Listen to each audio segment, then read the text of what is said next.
우리를 사랑하시는 창조자 하나님 아버지시여, 주의 놀라운 권능과 끝없는 사랑을 기뻐하며 감사드리오니 저희의 예배와 찬양을 온전히 받아주시옵소서.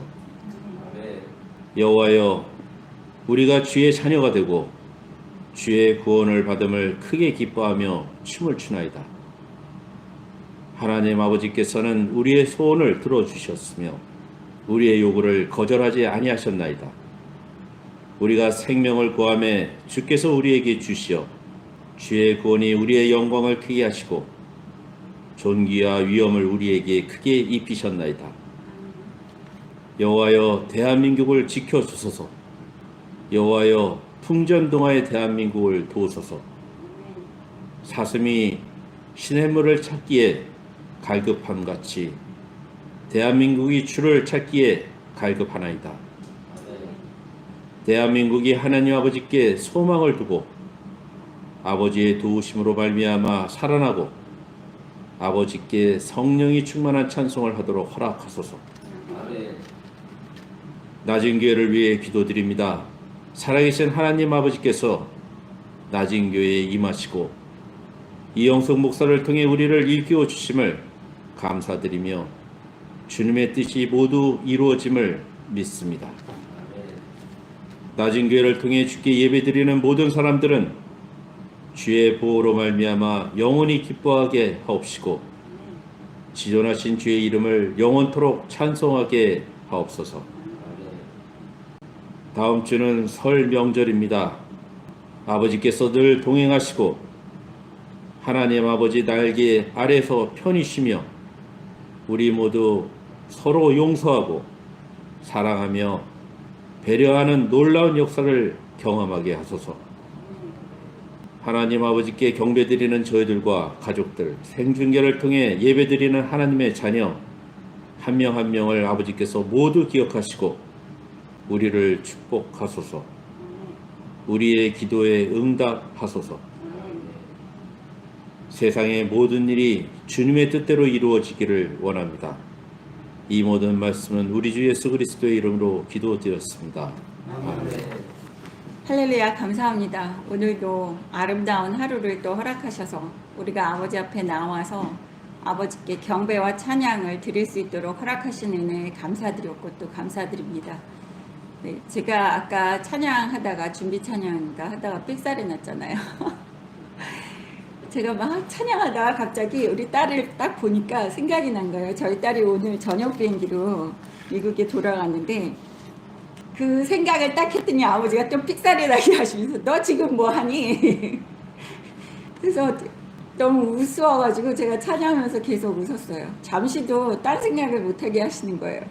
아줌마로서 이제 자식 챙겨야지 된다는 생각이 드니까 자식 얼굴을 딱 보니까 자식 생각, 제 짐 싸는데 뭐가 빠졌지? 그거 챙겨보내야지. 막 이런 생각을 하다가 또 삑살이 났습니다.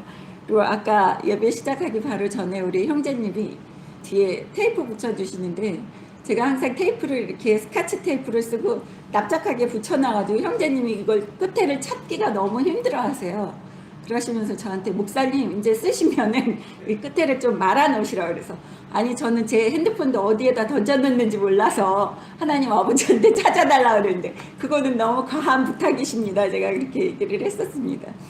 그러니까 많은 걸 원하시지 마십시오. 오늘 지금 이 순간에 말씀하시는 분은 하나님 아버지예요.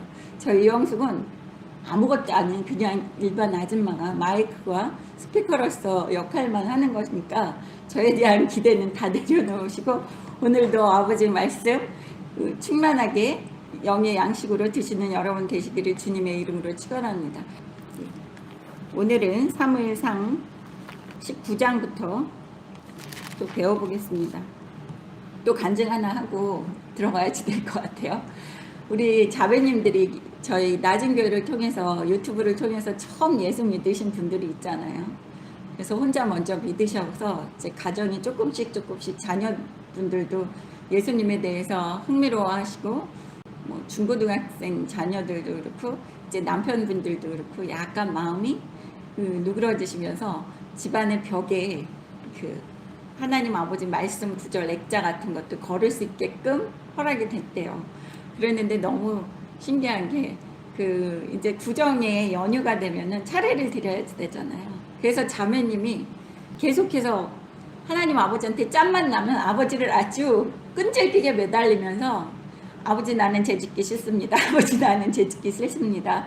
저는 그 자리에 차례 지내는 자리에 내 자식들도 가게 하는 거 싫습니다. 정말 아버지 저는 재짓기 싫습니다. 아버지 앞에 재짓기 싫습니다. 그거를 노래를 하면서 하나님 아버지한테 정말 끈질기게 매달리셨나 봐요.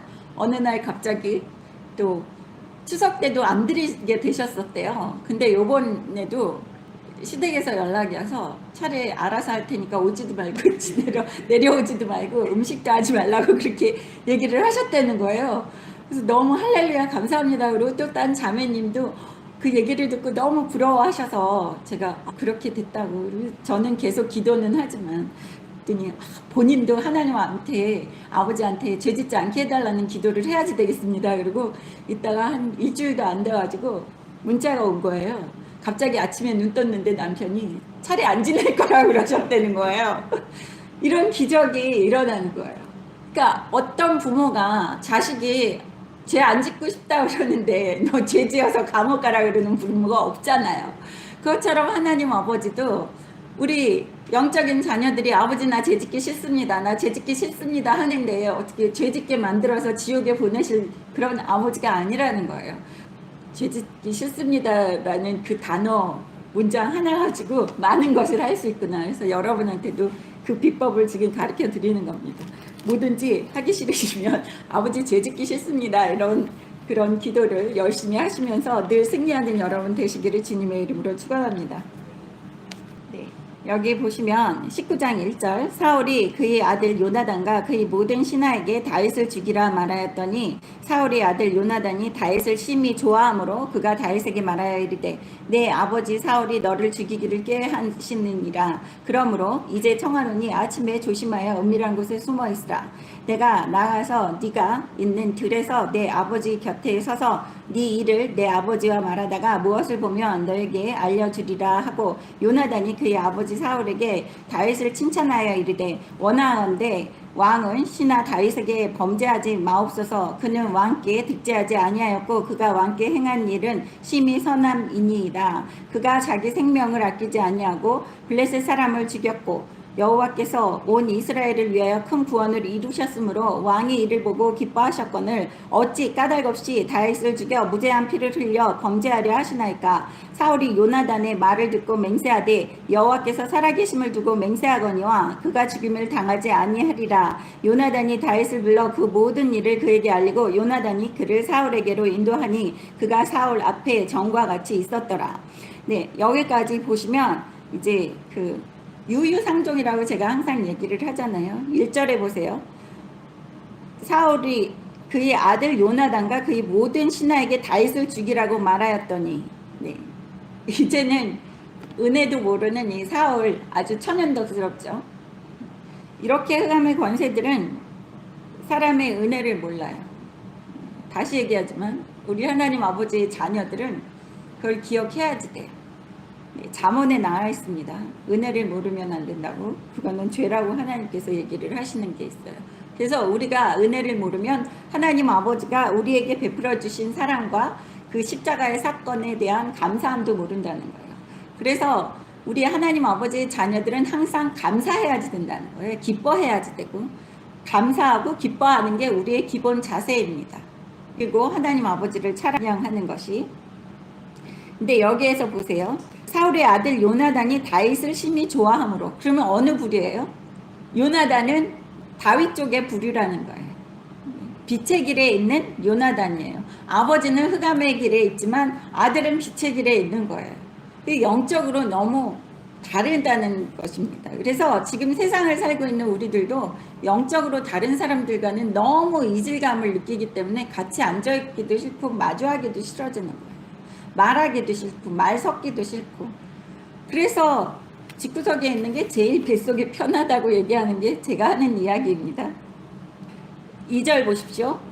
그 요나단이 다윗에게 얘기하는데 내 아버지가 너를 죽이려고 하고 있으니까 너는 숨어 있어 라는 얘기죠. 누구랑 더 가까워요? 영적인 형제랑 더 가깝다는 거예요. 우리는 육신을 벗으면 아버지도 없고 어머니도 없고 사돈도 없고 뭐 사촌도 없고 아무것도 없어요. 예. 부모 자식 간의 관계, 엄마 아빠 부모 형제의 관계는 이 육신의 관계예요. 그래서 우리 죽으면 모두 다 남편 형제님, 아들 형제님, 딸 자매님이 되는 거예요. 왜냐하면 이 육신은 흙으로 돌아가기 때문에 사라지는 겁니다. 그러면 영만 남잖아요. 영은 아버지께로부터 직접 받았기 때문에 만인의 아버지시잖아요. 그래서 다 형제 자매라고 얘기를 하는 거예요. 근데 여기에서 보시면 그 요나단은 자기의 아버지와 친밀하지 않고 오히려 다윗을 숨겨주고 자신의 아버지가 다윗을 죽이려고 한다는 것을 이야기해주고 있는 모습이에요. 근데 빛의 길에 속한 사람이에요. 그래서 육신에 연연하지 않고 있는 이 요나단을 볼 수 있습니다. 우리가 지금 현재를 살면서 제가 이런 설교하면은 사람들이 이상하게 생각할 거예요. 세상 사람들은 육신에 연연하지 마세요. 육신의 그 관계 때문에 연연해서 죄짓지 말라는 얘기예요. 만약에 요나단이 육신의 관계인 자기의 아버지와의 자기의 부자지간의 관계에 연연해서 아버지가 악한 길을 가는데 아버지를 돕는다고 생각을 해보세요. 그러면 지옥으로 가는 길에 서 있다는 거예요. 그렇지만 요나단은 영적인 길을 택했다는 거예요. 육신의 길이 아닌 영적인 길을 택한 이 요나단, 사울의 아들을 볼 수 있습니다. 그래서 하나님이 기뻐하고 하나님이 총애하는 다윗을 숨겨주고 다윗에게 도움을 주고 있는 요나단을 볼 수 있어요. 네, 우리는 정신을 똑바로 차려야 돼요. 지금 우리나라가 온통 예수 믿는 사람들이고 모두들 지금 정치인들, 뭐 예수 믿는 사람들이 특히 육신의 연연에서 육신의 눈을 갖고 이 세상을 바라보고 있다는 거예요. 영적인 눈을 가지고 아버지가 기뻐하시는 길이 어떤 길인지를 파악을 하기를 싫어해요. 아예 귀 닫고 눈 감고 아무것도 생각하고 싶지 않고 고집부리면서 육신의 눈을 갖고 이 세상을 판단하고 있는 것이 그것이 문제라는 것입니다. 그래서 숨겨주고 있는 거예요. 그러면서 요나단이 뭐라 그래요? 내가 먼저 우리 아버지한테 가서 이야기를 해보고 우리 아버지가 너를 죽이지 않는다 그러면 그때 나와 이러면서 이렇게 도와주고 있는 보호하고 있는 요나단을 볼 수 있어요. 4절 보십시오. 아들인 요나단이 사울에게 설득을 하는 거예요. 다윗을 칭찬하여서 이르되 원하건대 왕은 시나 다윗에게 범죄하지 마옵소서. 그는 왕께 득죄하지 아니하였고 그가 왕께 행한 일은 심히 선함이니이다. 이것은 무슨 뜻입니까? 어떠한 상황에서도 올바른 이야기를 할 줄 안다는 거예요. 하나님의 자녀들은 아무리 자기 아버지라고 그래도 아버지가 이렇게 다윗을 죽이려고 사슬이 시퍼래가지고 혈안이 돼서 다윗을 찾고 있고 그 다음에 이 요나단은 자신이 왕자이기 때문에 다음번에 왕으로 등극할 수 있는 그러한 상황이에요. 그럼에도 불구하고 요나단은 자신의 아버지 편을 듣지 않고 있어요. 요나단에게는 그 왕국, 이스라엘 왕국이 자신 거가 되는 거에 대해서 별로 관심이 없어요. 눈꽃만 치대 관심이 없어요. 오직 선한 길, 옳고 그른 거를 판단하고 있는 요나단을 볼 수 있어요. 지금 현재를 살고 있는 하나님의 자녀들이 그렇게 해야지 되는 거예요. 콩고물에 관심 있어서는 안 돼요.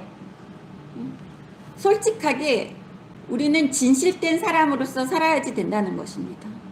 요나단은 자칫하면 자기 아버지가 자기를 죽일 수도 있잖아요.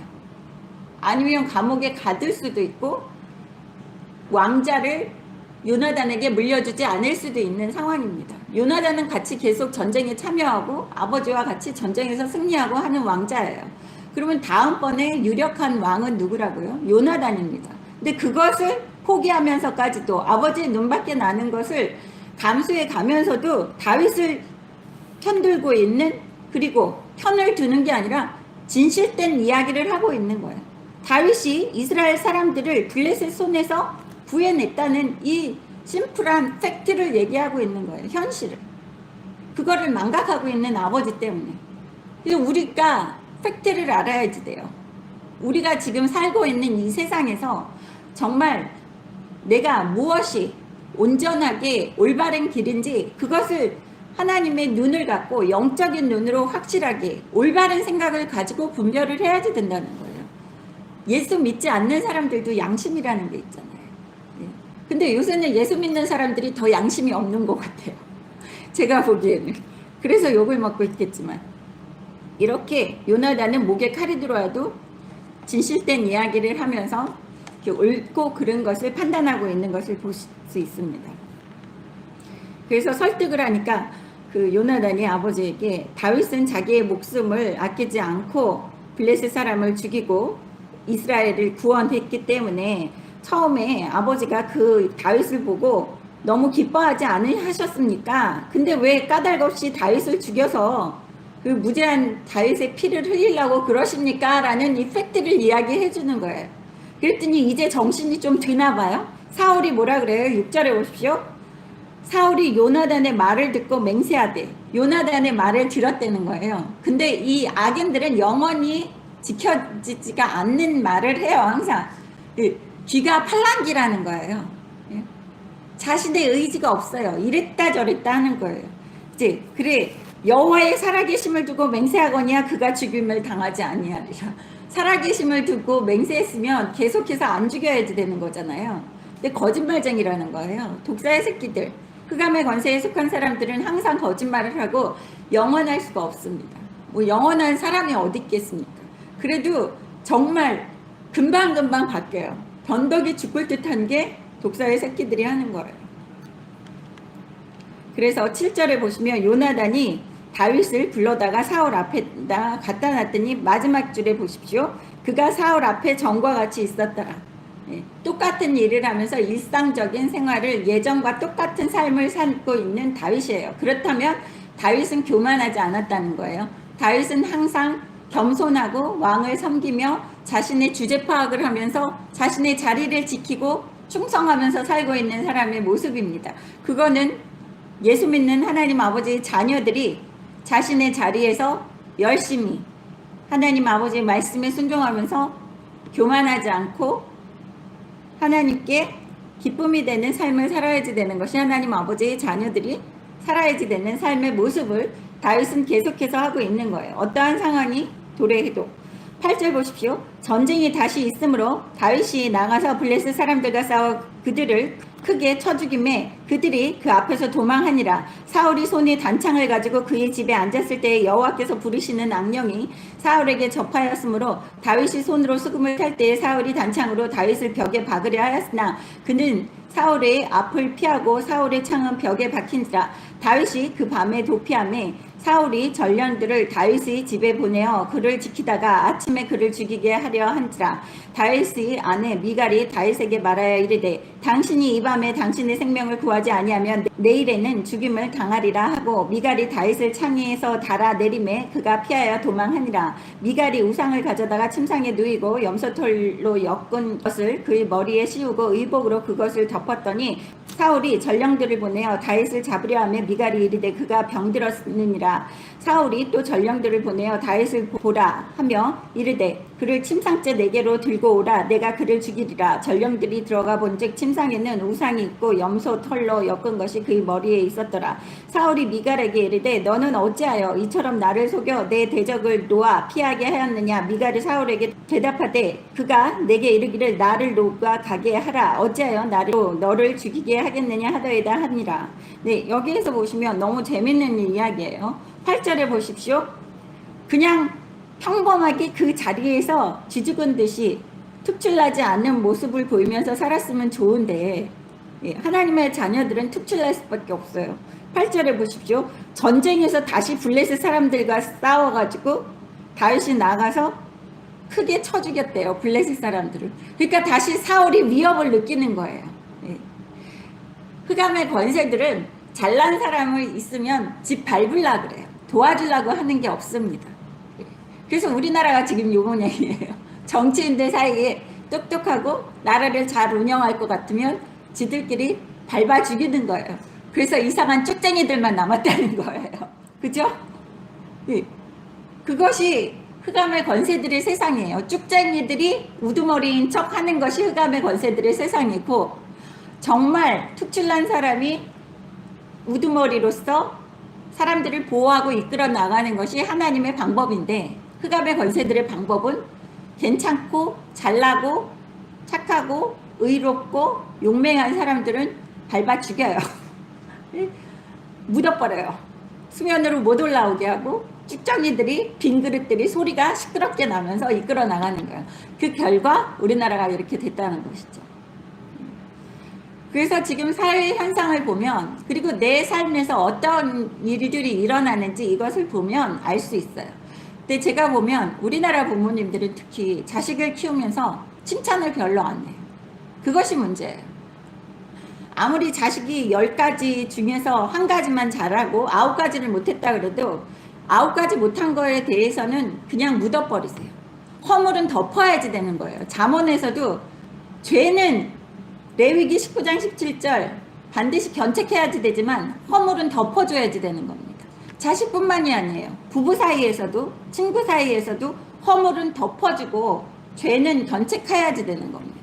근데 자식들이 실수하거나 남편이 실수하면 죄는 죄라고 얘기를 해야지 되는 거죠. 따끔하게. 그렇지만 허물은 감싸주고 잘할 수 있어. 다음에는 더 잘할 수 있어. 이렇게 얘기를 해줘야지 되는 거예요. 저는 또 자랑질이지만 저희 딸이 한국에서도 항상 전교 1등을 했어요. 미국 가서도 수석을 했죠. 그리고 고등학교 졸업할 때도 발레 디토리안이라고 수석으로 졸업하면서 강단에서 연설을 했어요. 선생님들이 이제 졸업식 때 그렇게 공부를 잘했는데 한 번도 공부 못했다고 혼내킨 적이 없어요. 점수 나쁘게 받아도 잘했어 다음에 잘하면 되지. 그리고 숙제한다고 좀 늦게 자거나 밤에 그러면 제가 옆에서 같이 자자고 그러고 막 끌어당기고 뭐 그렇게 열심히 해서 뭐하니 그냥 같이 자자. 몸이 건강한 게 최고야. 이런 식으로 했는데 아이들이 그런 게 있어요. 이렇게 감싸주고 부모가 믿어주고 감싸주고 하면은 최대한으로 잘 해주려고 하는, 부모한테 잘 보이고 싶어하는 그런 게 있습니다. 사랑하는 사람한테 잘 보이고 싶어하는 그런 것처럼. 그래서 여러분 많은 칭찬을 해주셔야지 되는 거예요. 근데 우리나라는 잘하는 사람을 다 깎아내려가지고 다 쭉쟁이들만 남아있는 상황이에요. 근데 내 삶에서 우리 가정에서도 내 자녀를 쭉쟁이로 만드느냐 아니면 우두머리로 높이 세워줄 수 있는 그러한 격려를 해주느냐, 그것이 좌지우지한다는 거예요. 저희 딸이 초등학교 2학년 때 수학을 10점을 받아왔다 그랬잖아요. 그랬을 때 제가 너무 잘했다고 엉덩이 두들겨주면서 꼭 안아줬어요. 빵점 안 맞으면 얼마나 다행이냐고 10점 받아오는데. 그랬는데 공부를 계속 잘하더라고요. 그때부터. 그래서 여러분 사랑으로 감싸는 거는 허물이에요. 죄가 아닙니다. 죄는 견책해야지 됩니다. 그래서 여기 보십시오. 쳐 죽이었기 때문에 사울이 다윗을 또 두려워하는 거예요. 그래서 다윗이 수금을 타고 있을 때 사울이 손에 단창을 가지고 그 뒤에 집에 앉아있을 때 여호와께서 부리시는 악령이 사울에게 접하였으므로 다윗이 손으로 수금을 탈 때 사울이 단창으로 다윗을 벽에 박으려고 하였으나, 뭐라 그래요? 창을 던져서 다윗을 죽이려고 그랬던 거예요. 또 왜? 자기보다 힘이 센 것 같으니까. 예, 흑암의 권세들은 자기보다 잘하는 사람의 꼴을 못 봐요. 칭찬을 절대 할 수가 없다는 거예요. 그러니까 우리 하나님 아버지의 자녀들은 흑암의 권세들이 싫어할 수밖에 없어요. 하나님 아버지의 자녀들은 어디를 가도 머리가 되고 꼬리가 되지 않기 때문에. 예? 항상 하나님 아버지의 자녀들은, 빛의 자녀들은 자신들보다 훨씬 특출나고 똑똑하고 잘 나가는 것 같기 때문에 그 흑암의 권세들이 우리를 괴롭힌다는 거예요. 그래서 이 세상에서 나를 괴롭힌다 그러면 여러분 기뻐하세요. 아, 나는 하나님에 속한 사람이구나. 이렇게 생각하시면 돼요. 그리고 하나님이 부리시는 악령이라고 구절에 나와 있는 것을 볼 수 있어요. 하나님께서 악령에게 명령하신 거예요. 왜? 다윗은 이제 많이 자란 사람이에요. 그러니까 키가 자랐다는 것보다 영향력을 갖고 있는 사람이에요. 이스라엘이라는 사회의 영향력을 가지고 있는 이름이 난 고귀한 사람이에요. 그러면 이제 독립을 해야지 되는데 독립을 하지 않고 자꾸 사울 곁에서 민기적 하니까 하나님 아버지가 너 좀 떨어져 그러는데 계속해서 안 떨어지고 거기에서 계속 수금을 타는 그러한 종처럼 살겠다고 그러니까 아버지가 자꾸 가라고 창을 던지게 하시는 거예요. 사울한테. 너무 재밌지 않습니까? 이 주제 파악을 못하고 있는 다윗이에요. 솔직히 말하면. 너는 거기에 앉아있는 주제가 아니야. 너는 좀 크게 될 사람인데 왜 거기에 가가지고 그렇게 계속해서 빌붙어서 흑암의 권세들과 독사의 새끼들한테 옆에 가가지고 그렇게 살아. 그래서 여러분, 다윗이 왜 자초해서 이렇게 고통을 당하는지 볼 수 있어요. 네? 자기의 갈 길을 안 가고 계속 민기적거리고 흑암의 권세들 옆에서 알짱알짱 하고 있기 때문이에요. 그래서 하나님 아버지가 악령을 부리셔서 사울에게 마음을 준 거죠. 죽이게끔. 그러니까 정내미를 뚝 떨어뜨리게 만드는 거예요, 지금. 그래서 여러분 삶에서 같은 친구라고 그래서 오랜 동안 친구로 이렇게 지내든지 사람과의 관계에서 정남이가 뚝 떨어지게 만드시는 분들이 있을 거예요. 아니면 저 같은 경우에는 밖에 나가는 걸 싫어한다 그랬잖아요. 이제 우리 딸도 가면은 이제 다시 저는 집에 들어가서 틀어박혀서 나오지도 않을 건데, 딸이 있으니까 그래도 뭘 사러 슈퍼레드 가고 이렇게 장도 더 자주 보러 다니고 하지만, 이제 세상 것이 점점 싫어지는 게 하나님 아버지의 자녀들이 그런 마음이 있어요. 많은 분들이 저랑 상담하실 때 그러시더라고요. 이 옆에 아줌마랑도 안 어울린다고 이제. 동네 사람들이랑 어울리는 것도 시간 낭비인 것 같고 별 쓸데없는 이야기 하는 것 같고 자꾸 집에 들어가고 싶다 그러시더라고요. 자매님들이 자꾸 집에 들어가서 혼자 있고 싶대요. 그러니까 혼자 있는 게 아니라 성경 읽고 찬양하고 하나님과 대화하고 싶어서 빨리빨리 집에 들어가신다는 거예요. 예전에는 쓸데없이 이 아줌마 저 아줌마 이 집 저 집 마실 다니던 그런 사람들이, 그러니까 남자분들 아내분들 열심히 예수 믿으라고 그러세요. 열심히 예수 믿으면 나가라 그래도 안 나가요, 집에서. 왜 우리나라에 말 있잖아요. 중년 아줌마들 되면 나이 드시면 커다란 솥에다가 곰국 끓여놓고 막 돌아다니신다 그러잖아요. 예수 믿는 아줌마들은 안 돌아다녀요.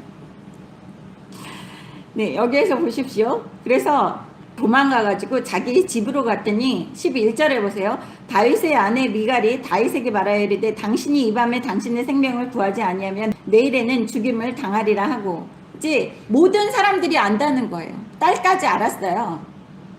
딸은 자기 남편이잖아요, 다윗이. 그러면 딸에게까지 들켰다는 거는 이스라엘 전 국민이 안다는 거예요. 다윗을 죽이려고 혈안이 돼 있는 사울을. 그 이스라엘 백성들이 뭐 다윗이 죽인 사람은 만만히요 하면 뭐 하겠습니까? 사울은 천천히요. 나약한 백성들은 힘이 하나도 없어요. 다윗을 그렇게 추종하고 다윗을 사랑하였더라. 저번 시간에 그렇게 얘기했잖아요. 이스라엘 백성들이 다윗을 사랑했지만 우두머리인 사울이 죽이려고 하면 아무것도 못하는 게 일반 백성들이라는 거예요. 지금 현재 우리나라 대한민국의 실정이에요.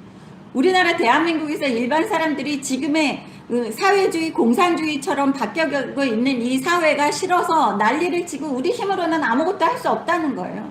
전쟁은 누구에게 속했다고 그랬어요? 저번 시간에 다윗이 하나님께 속했다고 그랬어요. 여호와께서 하시는 전쟁이에요. 그럼 우리는 누구한테 매달려야지 돼요? 하나님 아버지를 잠시도 가만히 못 있게 달달달달 해야지 되는 거예요. 누구처럼? 그 자매님들처럼 하나님 아버지, 나는 죄짓기 싫습니다. 나는 죄짓는 사회에서 살고 싶지 않습니다라는 그러한 우리의 고백을 입술로 계속 하나님께 부르짖어야 된다는 거예요. 하나님 아버지, 나는 죄짓는 사회에서는 살기 싫습니다. 아버지, 나는 지옥 가기 싫습니다. 아버지, 나는 죄짓기 싫습니다. 그러면 우리 사회가 죄짓지 않는 사회로 만들어 주신다는 거예요.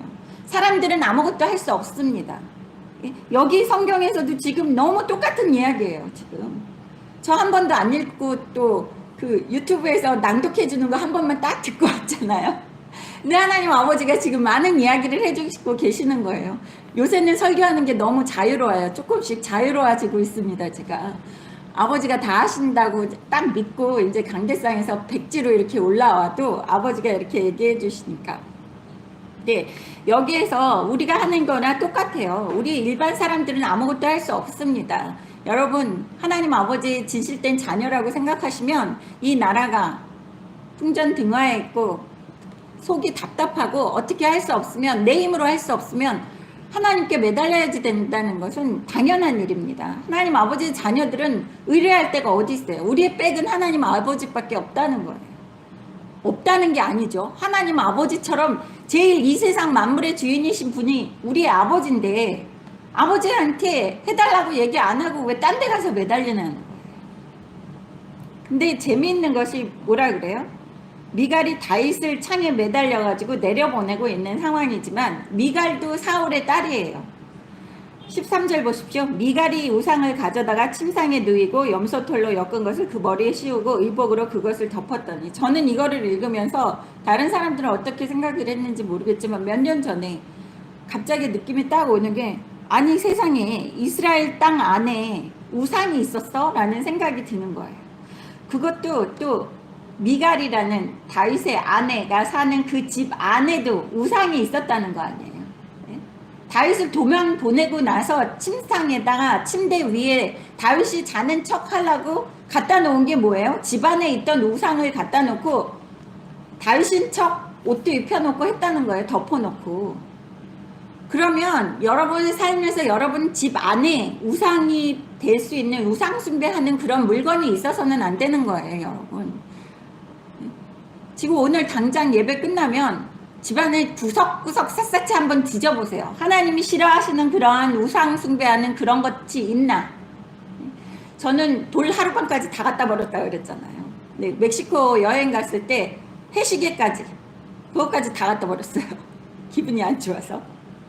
근데 여기에서 보시면 미갈이 우상을 가져다가 침상을 꾸몄다는 것은, 그거는 이스라엘 그 전역 안에 곳곳에 우상에 숭배하는 그러한 것들이 만연해 있다고 보시면 됩니다. 그러면 하나님이 기뻐하시지 않는 사회예요. 그래서 전령들이 다윗을 잡으러 왔는데 미갈이 다윗이 아파서 침대에 누워있다 이렇게 얘기를 해서 전령들이 보니까 침상에 가짜로 이렇게 만들어 놓은 것을 본 거예요. 그래서 사울이 미갈을 잡아다가 얘기를 한 거죠. 네가 왜 내 딸이면서 나한테 이렇게 속였어? 라고 얘기하니까 미갈이 또 거짓말을 하죠. 미갈이 하는 이야기가, 다윗이 나한테 나를 도망하는 걸 도와주지 않으면 죽이겠다 그래서 내가 도망하는 것을 도와줬습니다 라고 얘기를 하는 이 미갈의 모습을 볼 수 있어요. 나중에 미갈은 다시 그 다른 쪽으로 시집 갔다가 다윗이 다시 찾아오는 그러한 첫 번째 아내입니다. 읽어가면서 어떠한 문제가 있는지 계속 이야기를 하는데, 이 미갈도 요나단처럼 당당하지가 못한 이 모습을 볼 수 있어요. 만약에 하나님이 기뻐하시는 자녀로서의 대답을 할 수 있었다고 한다면 미갈은 이야기를 했어야죠. 아버지가 내 남편을 죽이려고 그래서 나는 당연히 내가 아내된 입장으로서 내 남편을 도피시켰습니다. 이걸 당당하게 이야기를 못하고 있는 이 미갈을 볼 수 있어요. 요나단같이 당당한 사람이 아니라는 거예요. 미갈도. 우리 아버지의 자녀들은 당당한 삶을 살아야지 된다는 것입니다. 18절 보십시오. 다윗이 도피하여 라모로 가서 사무엘에게로 나아가서 사울이 자기에게 행한 일을 다 전하였고, 다윗과 사무엘이 나요스로 가서 살았더라. 어떤 사람이 사울에게 전하여 이르되 다윗이 라마 나요스에 있더이다 하매 사울이 다윗을 잡으러 전령들을 보냈더니 그들이 선지자 무리가 예언하는 것과 사무엘이 그들의 수령으로 선 것을 볼 때에 하나님의 영이 사울의 전령들에게 임하매 그들도 예언을 한지라. 네, 너무 재미있는 일이, 다윗이 누구한테 도망가요? 사무엘에게로 도망갔어요. 다윗이 왕으로서 기름 부음 받을 때 누가 기름 부어줬어요? 사무엘이 기름 부어준 거예요. 그러니까 이제 떨어져서 사울에게로 떨어져서 사무엘에게로 도피해가지고 같이 도망가 있어서 했는데, 어떤 사람이 전했다는 거예요. 꼭 어떤 사람이라는 게 성경에는 많이 나옵니다. 19절 보세요. 사울에게 전화해서 라마 나요스에 있다고 고자질을 하는 사람이 꼭 있습니다. 이 세상은 온통 지뢰밭이라는 거예요. 의인들 찾기가 힘든다는 거예요. 여러분, 사람 의지하지 마세요. 온통 악인들 뿐입니다. 그래서 여기에서 사울이 다윗을 잡으려고 전령들을 보냈는데, 그 전령들이 뭐를 해요? 하나님의 영이 사울의 전령들에게 임해서 그들도 예언을 한지라. 일회용도 될 수 있다는 거예요, 여러분. 하나님께서 의롭다 하지 않는 사람들도 하나님의 이야기를 하고 예언을 할 수 있다는 거예요. 악인들도 예언을 할 수 있다는 것입니다. 그 사람의 기적을 보고 그 사람이 하나님이 기뻐하는 사람이라고 착각하지 말라는 거예요. 성경에는 악인들이 하는 예언도 아주 많이 있습니다. 21절 보겠습니다. 어떤 사람이 그것을 사울에게 알림해 사울이 다른 전령들을 보냈더니 그들도 예언을 했으므로 사울이 세 번째 다시 전령들을 보냈더니 그들도 예언을 한지라. 이에 사울이 라마로 가서 세구에 있는 큰 우물에 도착하여 물어 이르되 사무엘과 다윗이 어디에 있느냐. 어떤 사람이 이르되 라마 나엿에 있나이다. 사울이 라마 나엿으로 가니라. 하나님의 영이 그에게도 임하시니 그가 라마 나엿에 이르기까지 걸어가며 예언을 하였으며 그가 또 그의 옷을 벗고 사무엘 앞에서 예언을 하며 하루 밤낮을 벗은 몸으로 누웠더라. 그러므로 속담에 이르기를 사울도 선지자 중에 있느냐 하니라. 네, 사울이 예언을 한 적이 있죠. 왕으로서 추대되고 사무엘이 왕으로서 기름 부음을 주었을 때 사무엘이 이야기를 했죠. 너는 어떤 길로 가다가 어떤 선지자들을 만날 거다. 어떤 무리의 사람들을 만났을 때 그때 네가 그 예언을 할 거다 얘기했을 때 사울이 왕으로서 선택받았을 때도 예언을 했었어요. 그 다음에 지금 하나님이 기뻐하는 다윗을 죽이려고 혈안이 돼 있는데도 지금 예언을 하고 있는데 무엇이 중요합니까? 여기에서 옷을 벗고 있었대요. 밤낮을 벗은 몸으로 누웠더라. 24절 보세요. 행동에 뭔가 하나가 이상한 행동을 보인다는 거예요. 온전하지 않은 행동을. 예언을 하면서도. 그리고 하나님께서 예언을 하게끔 허락하시는 사람들이 아버지가 기뻐하시지 않는 사람도 예언하게끔 허락한다는 거예요. 그러니까 이 세상을 분별을 할 때 여러분, 하나님이 기뻐하시지 않는 사람들도 예언을 하고 하나님의 이야기를 할 수 있다는 것을 명심하셔야 돼요. 그렇다고 그런 사람들 줄에 서서는 안 된다는 거예요. 전령들이라 그러면 하나님이 기억도 안 하시는 이름으로 불러주지도 않는 다윗이나 사무엘처럼 이름을 불러주시지 않는 그 하찮은 아버지와는 아무 관계도 없는 그 군인들까지도 걸어다니면서 이런 그 예언을 하고 있다는 것은 곳곳이 지뢰밭이라는 거예요, 여러분. 예언한다고 그것이 아버지가 기뻐하시는 올바른 길이 아니에요. 아버지의 말씀만이 올바른 길이라는 것입니다. 아버지가 이야기하시는 그 우리가 삶을 아버지가 기뻐하시는 방식대로 순종하는 것이 아버지의 빛의 길이라는 거예요. 예언한다는 사람들 뒷공문이 쫓아다니지 마세요, 여러분. 사무엘도 예언을 했습니다. 그렇지만 밤낮으로 길을 다니면서 예언만 하고 다니는 사람이 아니에요. 사람들은 누가 한번 이런 얘기하고 예언하는 것 같으면 그 사람에게 24시간 예언하라고 그러고 5만 가지 것을 다 물어봐요. 저한테도 그러는 분들이 있어요. 전화 와가지고 5만 가지. 저는 몰라요. 아버지가 얘기해 주는 것만 알지 사람들이 물어본다고 그래서 제가 얘기를 해줄 수 있는 사람이 아니에요. 테이프도 이렇게 끝에 못 말아놓는 사람이 뭐를 하겠습니까? 아버지가 얘기해 주시는 것만 저는 할 수 있다는 거예요. 사람들이 저한테 물어봐도 얘기를 못해요. 저는 일방적으로 나가는 이야기만 할 수밖에 없어요. 점쟁이가 아니기 때문에. 그래서 여기에서 보시면 예언하는 사람이라고 해서 하나님이 기뻐하시는 사람이 아니라는 것을 명심하셔야 된다는 것입니다. 20장 1절 보겠습니다. 다윗이 아버지가 얘기하세요. 24절 보십시오. 여기 보시면 밤낮을 벗은 몸으로 누웠더라. 벗은 몸으로 누웠다는 것이 그것이 올바른 사람이 하는 행동이 아니라는 거예요. 미쳤다는 거죠, 사울이. 악령이 들어왔다 나왔다 하고 미친 사람이에요. 그래서 예언을 한다고 그러고 무슨 점괘를 봐준다고 하는 그런 모든 사람들이 미친 사람들이나 마찬가지라는 거예요. 온전한 사람들이 별로 없다는 거예요, 여러분. 옷을 벗고 밤낮으로 누워있는 이 이상한 모습, 미친 사람이 좋다고 쫓아다니서는 절대로 안 된다는 거예요. 미친 사람도 예언을 한다는 이것을 명심하시기 바랍니다.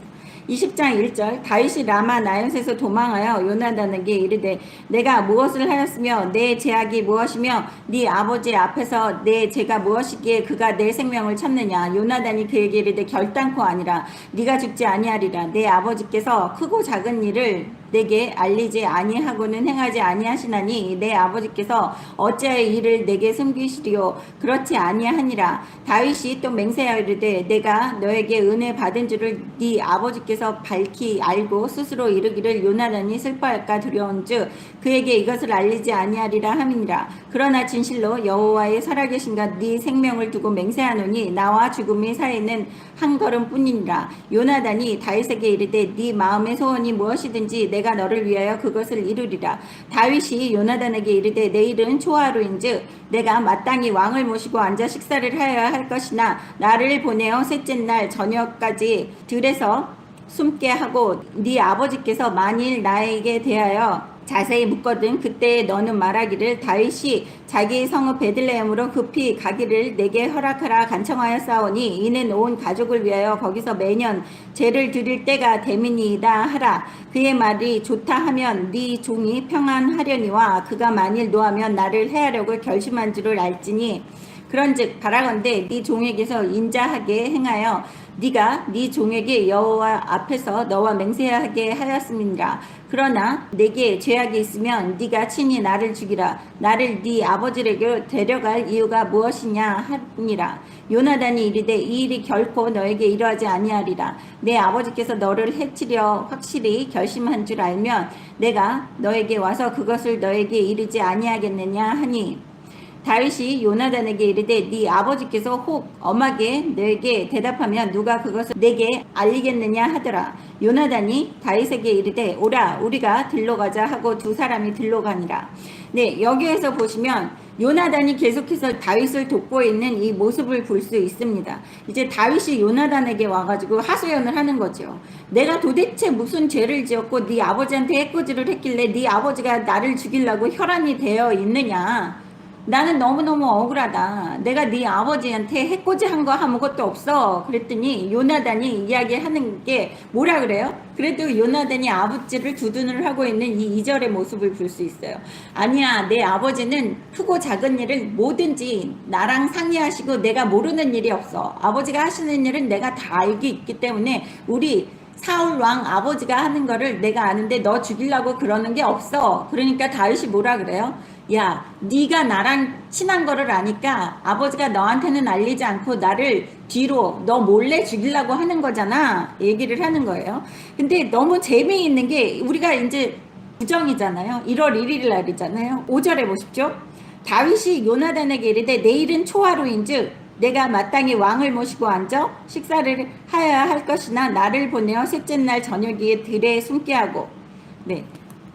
매달 초하룻날은 이제 같이 모여서 식사를 하고 있는 이 모습을 볼 수 있어요. 식구들이 다 모여가지고 이제 가족들이 그 왕궁에 사는 모든 사람들이 모여가지고 밥을 먹으면서 그 근황을 보고 있는 거예요. 그래서 6절에 보면 그 다윗이 이야기하는 거예요. 내가 베들레헴으로 가서 우리 아버지와 우리 가족들과 제사를 지낸다고 내가 제사 지내러 가는 것을 네가 허락했다고 이야기를 해. 나는 저녁에 참석을 하지 않을 거야. 그 식사 자리에 참석을 하지 않을 거야.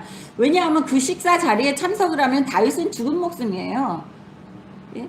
창도 던지고 죽이려고 혈안이 돼 있는 사울 앞에 나타날 수가 없는 상황입니다. 여기에서 다윗과 요나단이 주고받는 이 대화를 보면 요나단은 계속해서 다윗을 도와주고 숨겨주고 하려고 하고 있는 이 모습이고 요나단도 아직 반신반의하는 거야. 설마 내 아버지가 다윗을 죽이려고 할까? 그냥 그 일순간에 화가 나서 그때 죽이려고 하셨던 것이지 우리 아버지가 그 깊은 마음에는 설마 다윗을 죽이려고 하지 않아. 이런 생각을 하고 있는 거예요. 설마가 사람 잡는다는 거예요, 여러분. 아무리 가족이라 그래도 모른다는 거예요. 여러분이 다 알고 있는 것 같은 여러분의 자녀도 그렇고 여러분의 부모님도 그렇고 여러분의 부모 형제도 그렇고 여러분 설마 그러다가 지옥 가는 거예요. 부모 형제, 자식, 남편, 아내 그런 사람들 설마 이러다가 같이 지옥으로 가는 거예요. 그러니까 설마라는 생각은 절대 해서는 안 되는 거예요.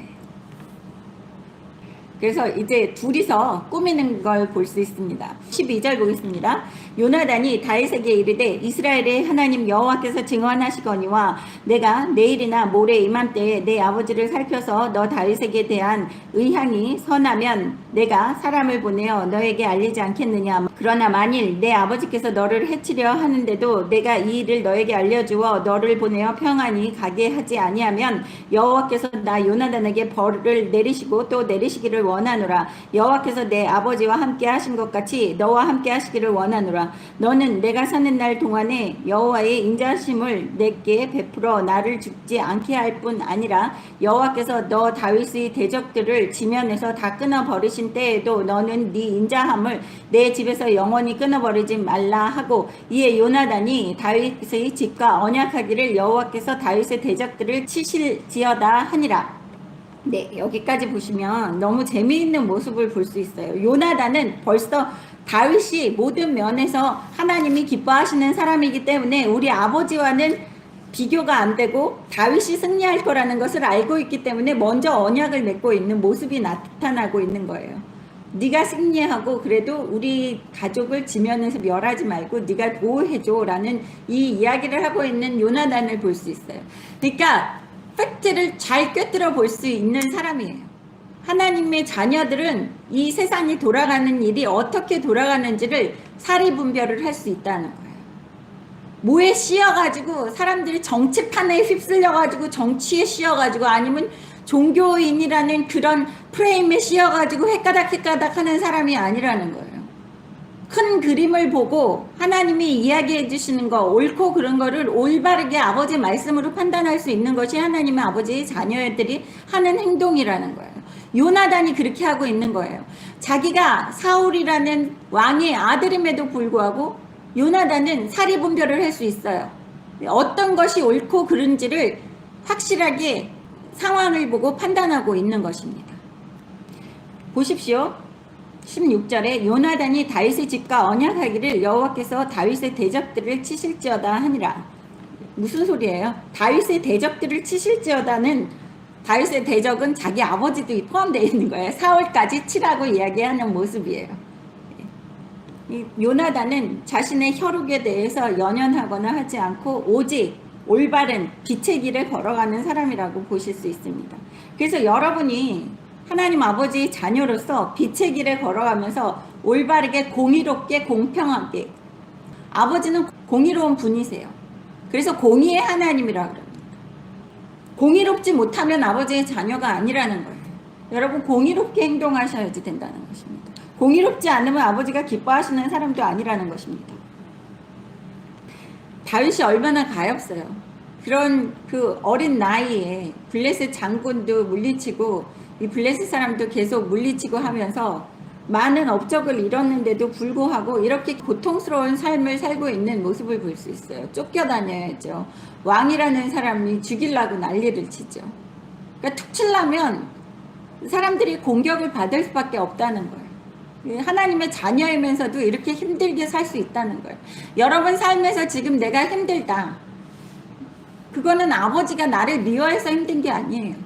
다윗도 보세요. 아버지가 얼마나 기뻐하는 사람이에요.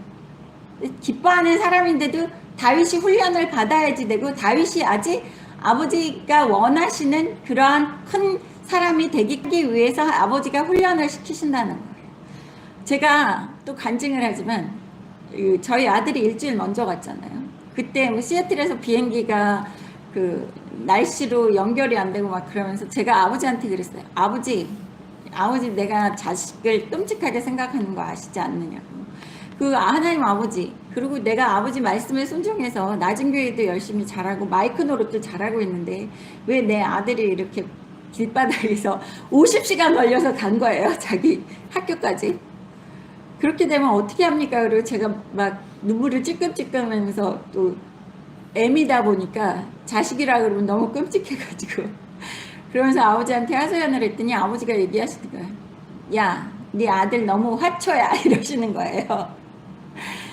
그래서 가만히 있었더니 아버지가 너무 화초를 키웠어 그러시면서 잡초처럼 강하게 해야지만 소나무처럼 추운 겨울에도 파란 잎을 비추면서 아름답게 우뚝 서 있을 수가 있다 얘기를 하시는 거예요.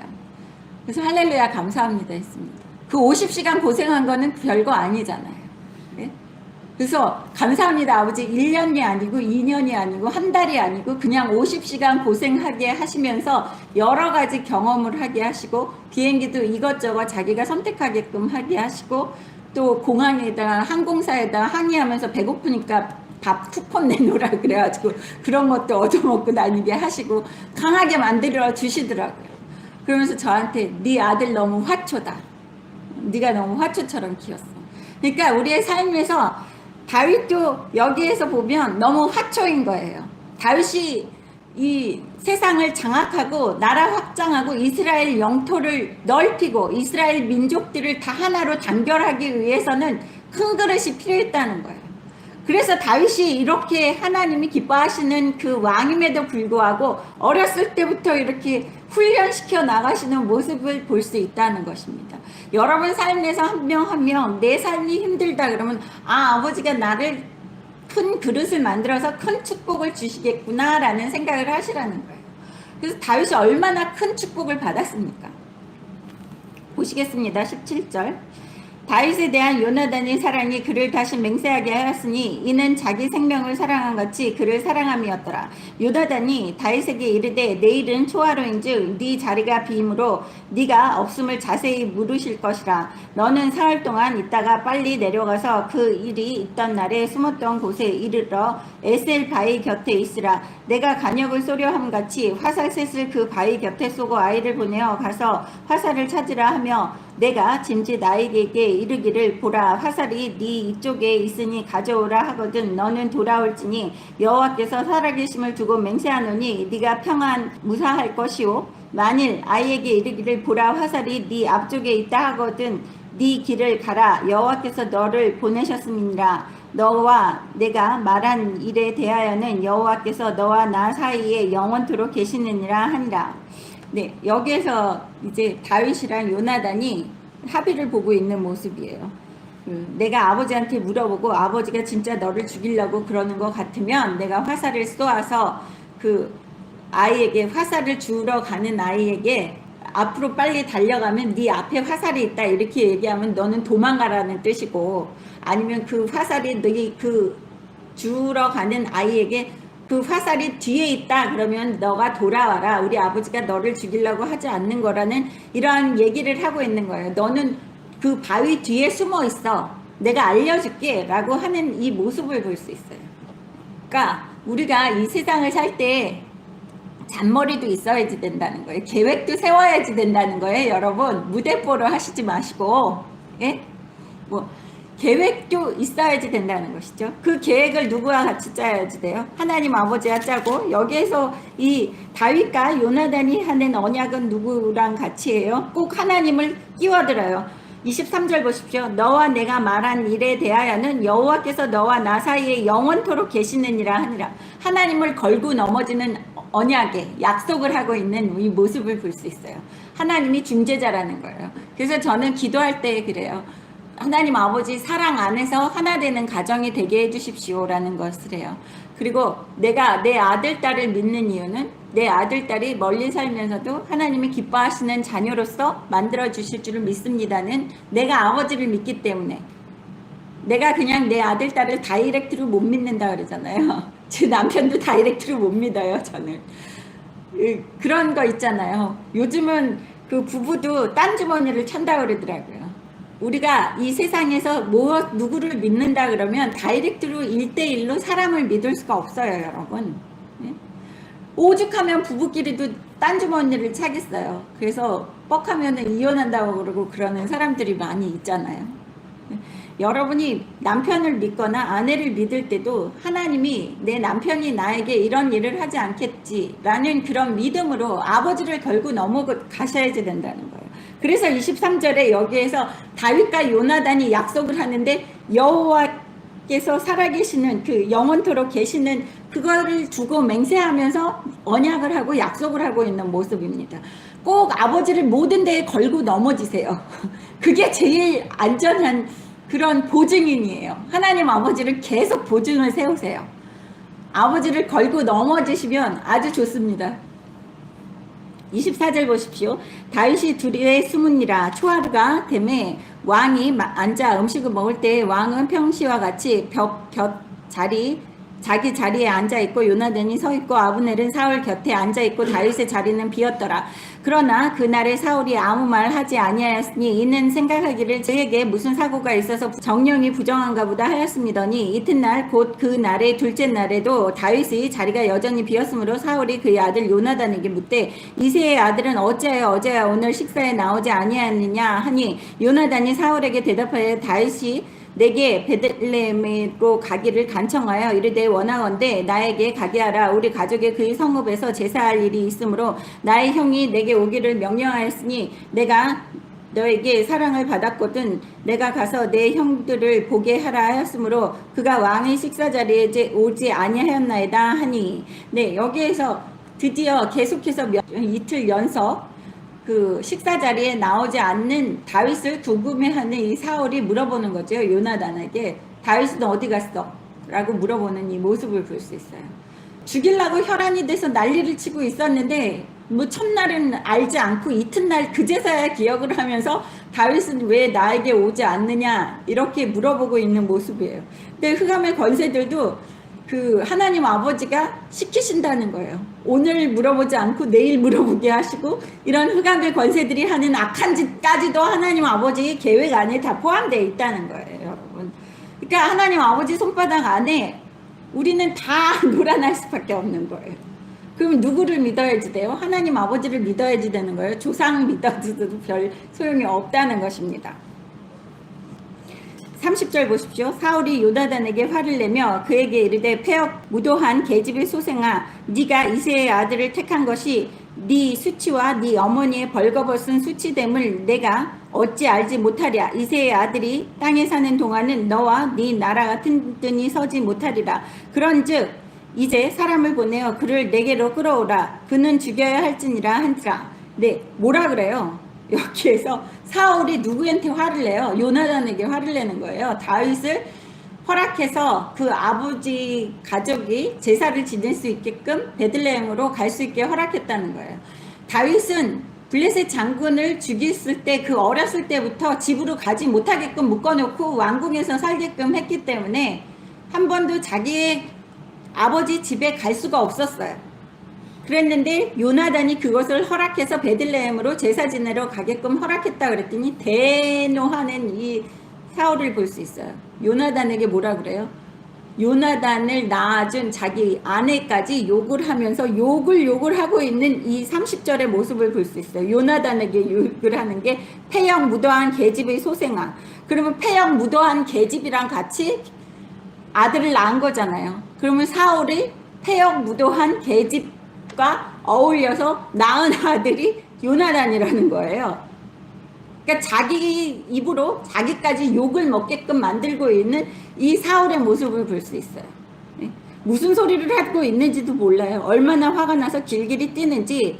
이새의 아들을 택한 것이 네 수치와 네 어미의 벌거벗은 수치됨을 내가 어찌 알지 못하리라. 네 어미의 벌거벗은 수치. 그럼 자기의 아내를 모욕하고 있는 사울의 모습을 볼 수 있어요. 이렇게 독사의 새끼들은 무슨 소리를 하는지도 모르면서 그 우리나라의 말이 있죠. 누워서 침 뱉기라고. 누워서 침 뱉기를 하고 있는 이 사울을 볼 수 있어요. 그대로 자기 아내를 욕하면서 요나단을 욕한다고 생각을 하지만 자기 얼굴에 침을 뱉고 있는 이 사울을 볼 수 있습니다. 네 어미의 벌거벗은 수치됨. 자기 아내가 벌거벗은 수치를 당한다는 이러한 소리잖아요. 31절 보십시오. 이새의 아들이 땅에 사는 동안은 너와 네 나라가 든든히 서지 못하리라. 무슨 소리입니까? 이스라엘의 왕권이 요나단에게 넘어갈 수 있는 그런 상황이기 때문에 다윗이 살아있으면 이 왕권이 굳건할 수가 없어 라고 이야기를 하는 거예요. 그래서 반드시 다윗을 죽여야지 돼 그러면서 길길이 뛰는 거죠. 우리는 이 사람들이 미련하다는 거예요. 사울도 자기가 죽고 나서 누가 왕이 되는지 그거에 뭘 그렇게 연연하고 있는지 모르겠어요. 여러분, 내가 죽고 나서 이 나라가 어떻게 되는지 연연하지 마세요. 내가 죽고 나서 이 세상에 말세가 오든지 베리칩을 받든지 이게 중요한 게 아니라 내가 죽고 천국에 가는지 안 가는지가 그게 중요한 거예요, 여러분. 그게 핵심 포인트예요. 근데 사람들은 자기가 천년 만년 사는지 알아요. 예? 베리칩, 세상 말세, 요한계시록, 휴거 이런 거에 목표를 두고 그런 것만 생각하고 있어요. 얼마나 어리석은 생각이에요. 그거는 흑암의 권세들이, 마귀들이 그런 생각을 주입시켜 놓는다는 거예요. 중요한 것은 뭐라고요? 내가 죽은 다음에는 몰라요. 어떻게 되든지 상관이 없어요. 근데 내 자손들은 하나님 아버지가 지켜주실 줄 믿습니다라는 담대한 선포와 기도가 또 믿음이 필요하다는 것입니다. 근데 여기에서 이제 사울은 자기가 죽고 나서 이 왕권이 든든히 자기 아들한테 물려지지 않는 것까지 연연하고 신경 쓰고 있는 모습이에요. 자기가 살아있는 동안에도 왕권이 영원하지 않을 수 있다는 것을 망각하고 있는 사울의 이야기를 볼 수 있어요. 지금 우리나라 대한민국과 똑같아요. 예? 지금 풍전등화와 같은 상황인데 정치인들은 자기가 국회의원 되려고 난리를 치고 대통령 하겠다고 난리예요. 예? 나라가 없어질 수 있는 상황에서 얼마나 어리석어요. 지금 사울이 하고 있는 그대로 그 짓을 우리나라 사람들이 그대로 하고 있는 거예요. 이 쭉쟁이들만 앉아서 나라를 이끌어 가겠다 그러고, 예? 능력 있고 하나님 기뻐하고 똑똑한 사람들은 다 짓밟아서 감옥에 집어넣어놓고 아니면 숨소리도 못 내게끔 숨통을 잡고 있는 이러한 상황이 대한민국과 똑같은 상황이라는 거예요. 누구를 믿어요? 인간을 믿는다고요? 몇천 년 동안 이 성경에 써져 있는 인간들 하는 모습을 보면 지금의 대한민국이나 지금 사람들이 하는 행동이나 똑같은 인간들이 하고 있는 거예요. 그런 사람들을 어떻게 믿습니까? 저는 절대 못 믿어요. 나는 내 자신도 못 믿는데. 32절 보겠습니다. 요나단이 그의 아버지 사울에게 대답하여 이르되 그가 죽을 일이 무엇이니까 무엇을 행하였나이까. 사울이 요나단에게 단창을 던져 죽이려 한지라. 요나단이 그의 아버지가 다윗을 죽이기로 결심한 줄 알고 심히 노하여 식탁에서 떠나고 그 달의 둘째 날에는 먹지 아니하였으니 이는 그의 아버지가 다윗을 욕되게 하였으므로 다윗을 위하여 슬퍼함이었더라. 요나단이 슬퍼한 것은 뭐예요? 다윗을 욕되게 했고 다윗을 죽이려고 했기 때문에 슬퍼했다는 거예요. 자기를 죽이려고 해서 슬퍼한 게 아니에요. 근데 이 눈이 획가닥하다 보니까 이 자식까지 죽이려고 하고 있는 이 사울을 볼 수 있어요. 육신의 부모도 못 믿는다는 거예요. 자기의 말에 순종하지 않고 다윗 편을 드니까 요나단이 한 얘기는 뭐예요? 아니 다윗이 무엇을 잘못해서 아버지가 죽이려고 그러십니까? 그러는데 말로 물어봤는데 뭐가 날라왔어요? 단창이 날라왔어요. 죽이겠다고. 무기가 날라오고 있는 거예요. 이렇게 대화할 수가 없는 사람들이에요. 빛의 길에 걸어가는 사람들과 흑암의 길에 걸어가는 사람들이랑은 절대로 대화가 안 된다는 것입니다. 여러분 아예 대화하려고 섞지도 마세요. 인간이고 인간이 아닌 사람이고 라고 생각을 하면 돼요. 아예 다른 종자예요. 요나단은 말로 했는데 날라오는 게 단창이에요. 죽이겠다고. 그래서 대화가 안 된다는 거예요. 여러분 독사의 새끼들과는 절대로 대화하지 마세요. 섞지 마세요. 그냥 아예 무시하세요. 35절 보겠습니다. 아침에 요나단이 작은 아이를 데리고 다윗과 정한 시간에 들러 나가서 아이에게 이르되 달려가서 내가 쏘는 화살을 찾으라 하고 아이가 달려갈 때 요나단이 화살을 그 위로 지나게 쏘니라. 아이가 요나단이 쏜 화살이 있는 곳에 이를 즈음에 요나단이 아이 뒤에서 외쳐 이르되 화살이 네 앞쪽에 있지 아니하냐 하고 요나단이 아이 뒤에서 또 외치되 지체 말고 빨리 다름질하라 하매 요나단이 아이가 화살을 주워 가지고 주인에게로 돌아왔으나 그 아이는 아무것도 알지 못하고 요나단과 다윗만 그 일을 알았더라.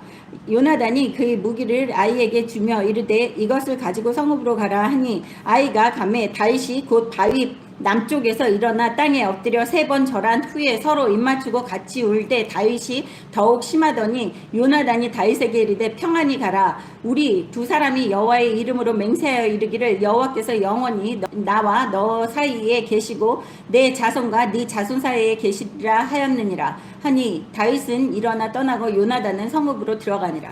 이렇게 요나단이 아들이면서도 다윗을 구해주고 있는 이 모습을 볼 수 있어요. 얼마나 감사하게 생각했겠어요. 그래서 다윗이 더 많이 울었다고 41절 마지막에 볼 수 있습니다. 다윗이 더욱 심하더니 감사의 눈물이 더 복받쳤다는 거죠. 요나단과 헤어지는 것, 자신의 처지가 불쌍하게 생각되는 것, 그리고 또 너무 감사하고 고마워서 눈물을 더 많이 흘리고 있는 다윗을 볼 수 있어요. 여러분 이렇게 다윗이라는 왕이 하루아침에 생기는 게 아니에요. 고통이 있어야지 된다는 거예요. 그릇을 만드신다는 것입니다. 하나님 아버지께서 두들겨 패시고 쪼개고 부수고 해서 크게 그릇을 만드시고 있는 이 모습을 볼 수 있어요. 근데 너무 재미있는 게 39절 보십시오. 그 아이는 아무것도 알지 못하고 요나단과 다윗만 그 일을 알았더라. 네. 이 세상에 돌아가는 일들을 영적인 눈을 갖고 있는 사람들만 안다는 거예요. 이 세상 사람들은 아무것도 몰라요, 여러분.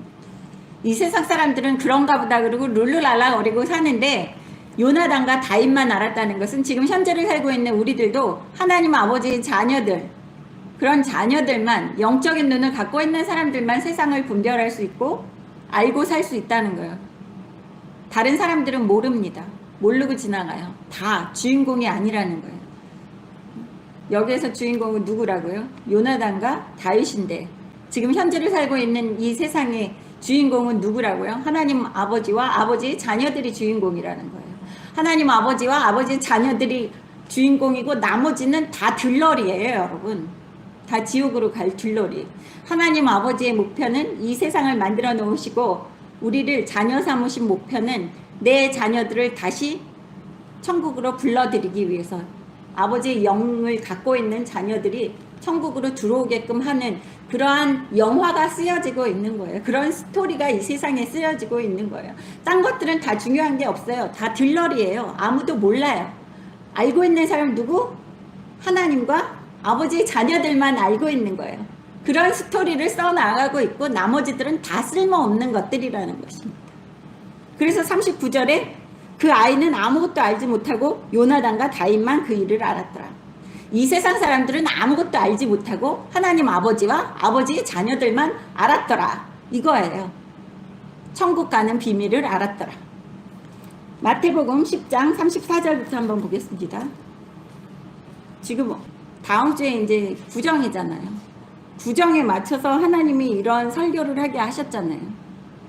세상 사람들 믿지 말아라. 육신의 부모 중요하지 않다. 뭐 육신의 관계 별거 없다. 라고 얘기를 하시는 이 모습은 여러분이 죄짓지 않게 하기 위해서 구정에 또 사람들과 어울리면서 또 안 만나던 사람들과 만나면서 이 세상적인 관계 때문에 죄짓지 않게 하시기 위해서 요 스케줄을 또 딱 맞추셔서 이 설계를 하게 하시는데 마태복음 10장 34절 보십시오. 내가 세상에 화평을 주러 온 줄로 생각하지 말라. 화평이 아니요 검을 주러 왔느라. 예수님께서 얘기하시는 거예요. 예수님도 사랑 타령하신 분이 아니에요. 검을 주러 왔대요. 화평을 주러 오신 분이 아니에요. 화평을 주러 왔다고 얘기하는 게 잘못됐다는 거예요. 화평을 주러 왔다는 거는 이 세상의 모든 사람들이 아버지 말씀에 순종할 때는 화평을 주러 오실 수 있어요. 근데 검을 주러 왔다는 것은 반드시 견책하라. 레위기 19장 17절에 너는 마음으로 형제를 미워하지 말고 네 이웃을 반드시 견책하라. 얘기하신 거를 이루시려고 오셨다는 거예요, 여러분. 검을 주러 오셨대요. 죄는 죄라고 얘기하고 죄 짓는 것들은 예수님께서도 이렇게 검으로 싸우라고 얘기하시는 거예요. 35절 내가 온 것은 사람이 그 아버지와 딸이 어머니와 며느리가 시어머니와 불화하게 하려 함이니. 왜 불화하게 해요? 하나님 아버지의 말씀에 불순종하면 엄마도 시어머니도 며느리도 아버지도 딸도 이런 육신의 관계는 아무 소용이 없다고 얘기하시는 거예요. 근데 이런 거를 설교를 안 해요. 다 사랑 타령만 하고 앉아있어요. 요즘의 세상에는. 예수님이 이야기하시는 것은 육체의 그 어떠한 관계를 또 상관하지 말고 네 아버지 말씀에 순종하라는 거예요. 하나님 아버지 말씀에. 그래서 36절 보십시오. 사람의 원수가 자기 집안 식구니라. 여러분 원수다 생각하시면 만나지 마세요. 영적으로 이질감을 너무 느끼시면 차라리 안 만나는 게 죄를 안 짓는 거예요. 37절 아버지나 어머니를 나보다 더 사랑하는 자는 내게 합당하지 아니하고 아들이나 딸을 나보다 더 사랑하는 자도 내게 합당하지 아니하며. 네, 어머니와 아버지를 더 사랑해도 합당하지 않고 아들과 딸을 더 사랑해도 합당하지 않는데요. 네, 제가 그것을 벗어나기 너무 힘들었어요. 아들과 딸을 더 사랑하는 것을 벗어나기가 한 10년 동안 힘들었어요. 근데 지금은 벗어났습니다. 그래도 가끔가다 또 가끔 보면 또 횟가닥하고 정신을 잃어가지고 아버지가 아까 찬양할 때도 삑사리 나게 하시는데 여기에서 보시면 세상의 그 어떤 것도 우리가 사랑해서는 안 된다는 거예요. 하나님 아버지 이외의 것은 아버지를 더 많이 사랑해야지 된다는 것이죠. 38절 또 자기 십자가를 지고 나를 따르지 않는 자도 내게 합당하지 아니하니라. 네. 자기 십자가를 지고 나를 따라라. 그러면 그 십자가도 아버지가 허락하신 거예요. 아까 보시면 다윗에게 단창이 날라오고 사울의 핍박이 있다는 것은 그것도 아버지가 허락하신 거예요. 십자가. 여러분 어깨에 있는 그 짊어진 십자가를 지고 따라가라는 것은 이 세상을 그 부모 형제 이런 사람들을 보면서 그것을 원망하지 말고 그것을 다 아버지 앞에 내려놓아야지 되는 것입니다. 관계를 아예 뭐 끊어라 이게 아니라 그 사람들을 위해서 기도하라는 거예요. 십자가를 져라. 네 기도의 십자가를 지라는 것입니다. 그들을 위해서 기도를 하라는 거예요. 39절 자기 목숨을 얻는 자는 잃을 것이요 나를 위하여 자기 목숨을 잃는 자는 얻으리라. 네. 자기 의가 먼저 중요한 사람들은 죽을 것이다. 네, 지옥 간다는 거죠. 내 의가 내 생각에 앞세워서 삶을 살면 지옥 가는 사람이고 그래서 자기 목숨을 얻는 자는 잃을 것이요 자기 목숨을 얻는다. 내 생각대로 내 삶을 살아가는 사람은 죽을 것이고 나를 위하여 자기 목숨을 잃는 자는 얻으리라. 네. 하나님 아버지 말씀에 순종하고 예수님 말씀에 순종하기 위해서 자기 목숨을 내놓을 정도로 말씀에 순종하는 사람들은 얻는다고 영생을 얻는다고 이야기하시는 거예요. 40절 보십시오. 너희를 영접하는 자는 나를 영접하는 것이요 나를 영접하는 자를 나를 보내신 이를 영접하는 것이니라. 네, 우리는 누구라고요? 하나님 아버지의 자녀라는 것입니다. 이 명예롭고 어깨에 힘이 가득 들어가는 거예요. 내 자식을 홀대했다 그러면 제가 가만히 있겠습니까? 육신의 부모도. 그래서 아버지의 자녀들을 홀대해서는 안 된다고 이야기하시는 거예요. 41절 선지자의 이름으로 선지자를 영접하는 자는 선지자의 상을 받을 것이요 의인의 이름으로 의인을 영접하는 자는 의인의 상을 받을 것이요 또 누구든지 제자의 이름으로 이 작은 자 중에 하나에게 냉수 한 그릇이라도 주는 자는 내가 진실로 너희에게 이르노니 그 사람이 결탄코 상을 잃지 아니하리라 하시니라. 네, 아까는 검을 주러 왔다 싸우러 왔다 이렇게 얘기를 하지만 같은 부류의 같은 형제 자매끼리는 서로 도우라고 얘기하시는 게 40절부터 이야기하시는 거예요. 그 앞에는 이질감, 그러니까 우리와 영적으로 다른 사람들과 그 사람들과는 전쟁을 불사하고 타협하지 않아야지 되지만 40절부터는 허물을 덮어주고 그 사람들을 도와주라고 이야기하시는 것입니다. 근데 사람들은 그거에 대한 차이점을 잘 몰라요. 죄까지 다 덮고 같이 죄를 지어서 지옥으로 가는 그러한 상황이 지금 현재를 살고 있는 하나님 아버지의 자녀들의 잘못된 삶의 방식이라는 것입니다. 우리는 아버지 말씀에 불순종하게끔 만드는 것과는 절대로 타협할 수가 없어요. 검을 가지고 싸워야지 되는 것입니다. 형제, 자매, 부모, 남편, 아내 상관없습니다. 자식, 하나님 아버지에 불순종하게 만드는 것은 다 우리가 검을 가지고 싸워야지 되고 그렇지 않고 같은 길을 걸어가는 사람들끼리는 서로 돕고 아껴주고 이끌어주고 밀어주고 하면서 같이 천국 가야지 되는 것이 하나님 아버지의 자녀들입니다. 여러분 모두 아버지의 기쁨이 되시고 또 여러분이 빛과 소금으로서 전신갑주를 입으시고 이 세상을 향해서 칼을 들고 아버지 말씀에 불순종하는 것들을 제하여 버리는 여러분 되시기를 주님의 이름으로 축원합니다.